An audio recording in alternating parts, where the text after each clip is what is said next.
bagaimana hati kita saat menghadapi duniawiyah yang sangat global ketika dalam hati belum mendapatkan ajaran dino tauhid. Ayo piye ati sampean raosi gopoh, diterak awak loro arepe mati gopoh, diterak di dalam keluarga kekurangan ekonomi gopoh, bagaimana kondisi masa depan anakku besok, bingung kita, bingung karena belum ada pedoman. Iman hanya pada Allah, kita masih mengandalkan iman kita semuanya karena uang, semuanya karena uang, karena uang. Selesai acara, selesai masalah, imannya itu pada selain Allah, selain Allah. Contoh Pak, nyuwun sewu logikane, ayo diangen-angen. Aku iki ngelak terus ngombe banyu, siji atiku mesti seger ya, ngelake ilang. Secara akal mungkin jenengan iki ngomong segere ilangi ngelak sebabnya teko air lah gitu toh. Secara akal hati sampean akhirnya keseret ambek imane akal, akhirnya percaya hati sampean iya kok gak aku ngombe banyu yo gak seger yo gak ilang ngelaki. Tapi kita tidak sadar bahwasanya Allah katakan innahu bikulli syai'im muhit, sesungguhnya zat hidup itu Allah meliputi atas segala apapun termasuk air.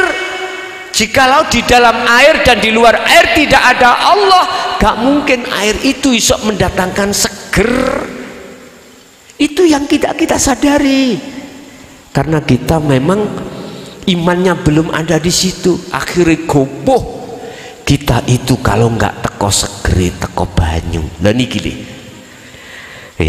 ketika saat jenengan ati sudah mendapatkan iman yang sudah pada hidup, maka jenengan menghadapi problematika kehidupan dunia anteng Pak, gak gampang goyah, gak gampang gopoh, gak gampang khawatir dan lain sebagainya. Ini yang bisa kita rasakan dan bisa kita buktikan, apalagi besok di akhirat. Secara syariat Allah katakan sing sapa wonge tatkala ning dunya durung ketemu aku alias wuto, mongko di akhirat pun juga begitu alias peteng dedet, gelisah dan menakutkan. Di dalam surah Al-Isra ayat 72, mangkana fi hadhihi a'ma fahuwa fil akhirati a'ma wa adallu sabila. Ini Quran, percaya gak percaya sakarepmu dhewe. Sing penting menyanyi yo, sing penting jenengan pemusik pemusiko, yang penting hatimu bersandarlah semuanya karena Allah, yang Allah itu hidup di dalam dan di luar dirimu. Huwal awwalu wal akhiru wadh-dhahiru wal batin. Jadi nggih Bapak sama Pak minangka konsekuensi daripada yang disesatkan. Mengapa harus ada di neraka? Konsekuensi asbabun nuzule, sebab gak memperhatikan, gak mengindahkan seruane para utusan Allah. Seruane utusane Allah itu mulai Nabi Adam sampai Nabi Muhammad gini kita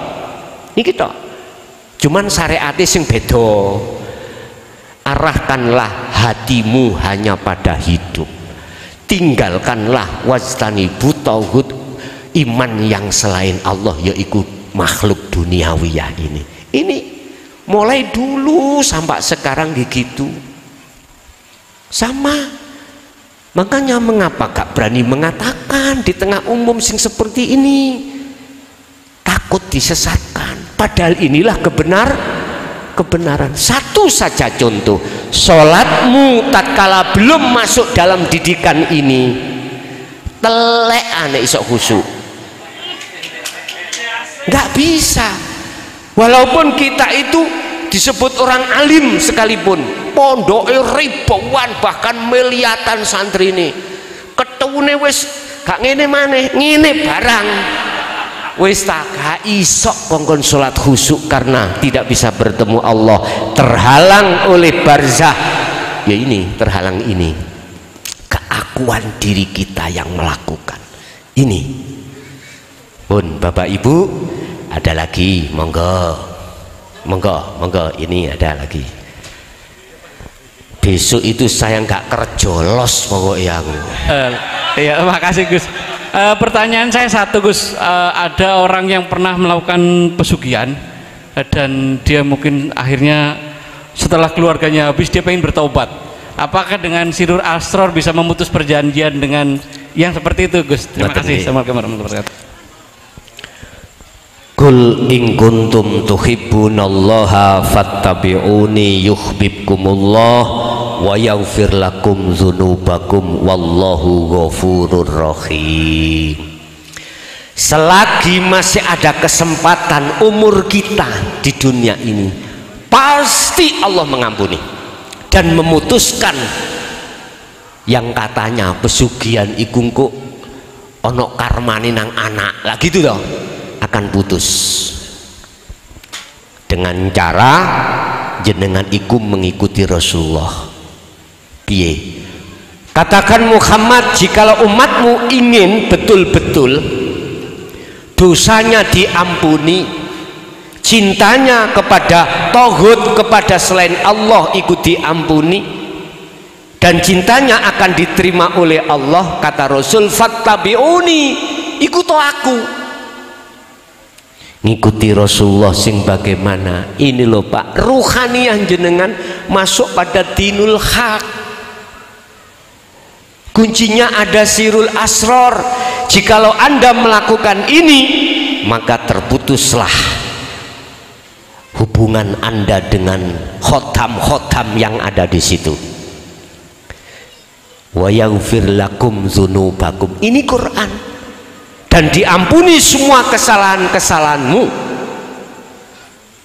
Yuhibbukumullah, dan Anda dijadikan Allah sebagai kekasihnya. Loh, ini loh.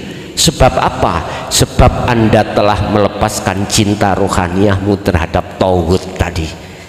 Ya. Bapak Ibu, nek pancen gak diputus Allah, aku sing tanggung jawab. Karena Quran saya berani di sini. Quran itu adalah undang-undang yang paling tertinggi ing mungguh umat Islam, paling tinggi. Setelah itu as-sunnah, setelah itu ijma' qiyas. Saya memakai undang-undang yang tertinggi. Dalam surah Ali Imran ayat 31 tadi, yuhibbukumullah wa yaghfir lakum dzunubakum, dengan catatan masih ada kesempatan. Mana kesempatan ini? Sisa hidup kita, umur kita tinggal berapa tahun, bos? Gak ono sing roh, nggak ada yang tahu sisa umur kita. Apakah tinggal 1 tahun, 2 tahun, puluhan tahun? Nggak ada yang tahu. Lekaslah kau bertobat, lekaslah kau wa anibu ila rabbikum, kembali pada Tuhanmu. Jikalau kau betul-betul kembali kepada Tuhanmu, min qabli ayatiyakumul adab, sebelum datangnya kematian, summatun sorun, maka akan mendapatkan apa pertolongannya? Yaghfir lakum dzunubakum, dosa-dosa yang telah kau lakukan, baik tentang dosa jasmani, lebih-lebih tentang dosa rohani, menyekutukan Allah dengan tauhid, ini dihapus oleh Allah. Guys, iki jaminan Pak. Urusan kita mau dan tidak mau terserah kita masing-masing. Jadi sesuai dengan pertanyaan, pasti Allah mengampuni dengan catatan masih ada kesempatan. Sebab wallahu ghafurur rahim, Allah itu maha pengampun. Oke, ada lagi? Assalamualaikum Gus. Waalaikumsalam. Perkenalkan, saya Wilopo dari Wiradesa Gus. Nggih. Saya ingin menyampaikan pengalaman saya dalam menjalankan dzikir Sirul Asrol. Siap. Akhirnya mencapai kesadaran bahwa semua yang ada di muka bumi itu bermanfaat. Bahkan nyamuk, lalat, bahkan belatung pun, cacing pun ada manfaatnya. Tapi kok kebalikannya di saat kita kholwat, Gus. Di saat kita kholwat itu mengapa semua menjadi hilang, musnah, bahkan diri saya itu sadar tidak ada, menyadari kehilangan tidak ada. Hubungannya bagaimana, Gus, antara yang Sirul Asrol yang saya jalani pada saat di kesadaran fisik sama pada saat kholwat? Matur nuwun, Gus. Assalamualaikum warahmatullahi wabarakatuh. Waalaikumsalam warahmatullahi wabarakatuh. Menungso iku ada dua kelompok hatinya dalam konteks iman. Pertama, masih menganggap selain Allah itu bisa mendatangkan manfaat dan mudarat. Iki proses.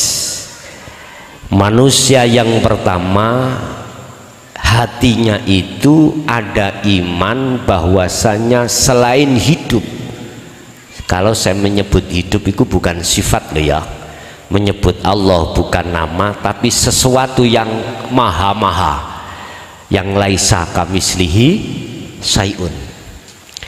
Ada kelompok hati manusia konteks iman itu masih percaya selain Allah itu bisa mendatangkan manfaat dan mudarat. Ini benar miturut pandangan syariah. Fakta logikanya memang seperti itu.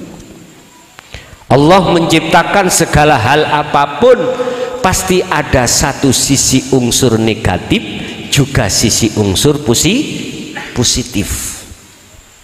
Lah, disitulah kita akhirnya beriman si makhluk ini selain Allah itu bisa mendatangkan manfaat dan mudarat. Oke, iman secara akal nggak salah, benar secara syariat. Tetapi ketika saat jenengan kholwat untuk menuju makrifat Allah, beda lagi nanti. Kalau sudah sampai pada kesadaran penuh, iki nek cara ilmu sejati, Pak, tujuan kita sholat daim, kholwat atau topo, kita tinggalkan semua aktivitas dohiriyah untuk dalam diri ini ada satu kesadaran penuh bahwasanya selain Allah iku la yanfa wa la yadhurra, tidak bisa mendatangkan manfaat dan mudarat itu bahaya. Nah, ketika saat jenengan iki berkholwat, yang tujuan kholwat adalah menyepikan keakuan diri sebagai makhluk itu yang mengapa-mengapa, artinya nafi, membersihkan keakuan diri atas kemakhlukan itu yang bisa mendatangkan manfaat dan mudarat. Setelah itu ifbat, menetapkan keakuan diri Allah itu yang segala-galanya. Posisi yang seperti ini walaupun secara syar'i dohir mengatakan makhluk ketika saat mendatangkan manfaat dan mudarat, iman jenengan itu sudah jatuhnya tidak pada makhluk tapi terhadap hidup yang meliputi makhluk. Jadi Bapak Ibu, di sini ada kelompok yang kedua yang bersikekeh begini. Ini mengki kelompok kedua ini nek ditemokno mesti tarung. Yang satu memakai akal, kalau tidak ada uang ya nggak bisa. Mana imannya pada makhluk. Yang satu semua karena Allah, bukan karena uang. Itu bukan karena makhluk, tapi karena Allah hidup itu. Wis gelut Pak wong loro iki. Amriye mboten gelut, dinetral nih. Ngene lho, Cok. Nyun sewu. Apapun yang muncul pada makhluk, ya, itu manakala tidak diizini Allah dilintasi, nggak akan pernah berbuat apa-apa. Apakah manfaat atau bahaya, tidak akan pernah bisa. Didasari innaka la tahdi man ahbabta walakinallaha yahdi may yasha. Memang koyoke sing aweh syafaat itu Muhammad. Memang koyoke yang memberikan hidayah petunjuk ajaran itu Muhammad. Tapi jikalau di situ tidak ada Allah dalam diri Muhammad, ya Muhammad itu tidak bisa apa.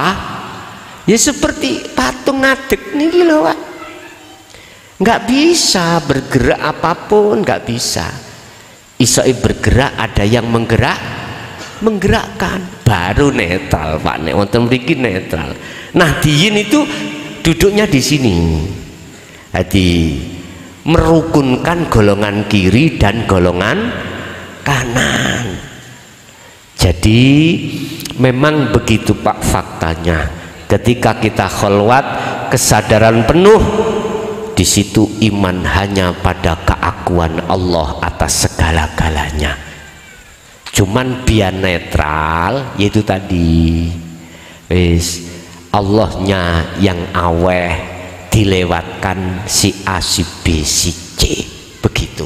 Karena ini di dunia artinya selama kita di dunia ini masih berada, jasad ini masih berfungsi, yo tetep sik butuh mangan, butuh ngombe, nggih mboten? Tapi bukan perkara makanan dan minuman itu yang menghilangkan lapar dan dahaga, tapi sesungguhnya Allah yang meliputi itu yang menghilangkan.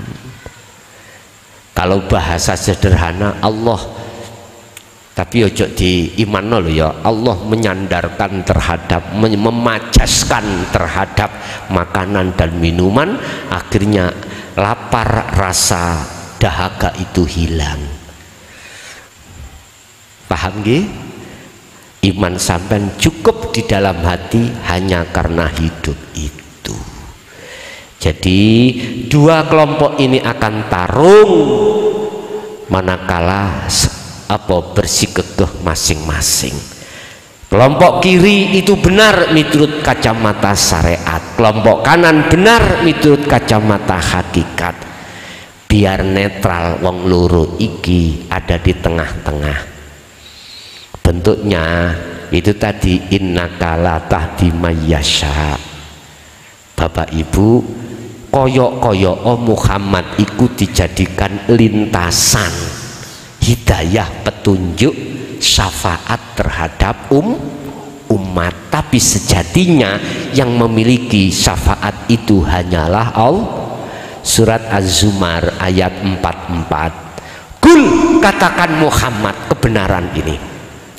Lillahi ku tetap kedue Allah opo asyafaatu utawi pertolongan jami'an kelawan sekabehane. Muhammad katakan sesungguhnya syafaat itu milik Allah, bukan milik Muhammad. Gak usah jauh-jauh Pak, hari ini katakan he mukhlason, petunjuk bimbingan ikut teko aku, bukan milikmu. Loh itu loh, paham nggih? Jadi sampean keliru nek nyawang makhluke aku yang aweh bimbingan, bukan, sebetulnya itu Allah. Innahu bikulli syai'im muhit. Allah meliputi diriku, dengan Allah itulah akhirnya muncul suara, muncul pembahasan dan lain sebagainya. Begitu Pak nggih? Ada lagi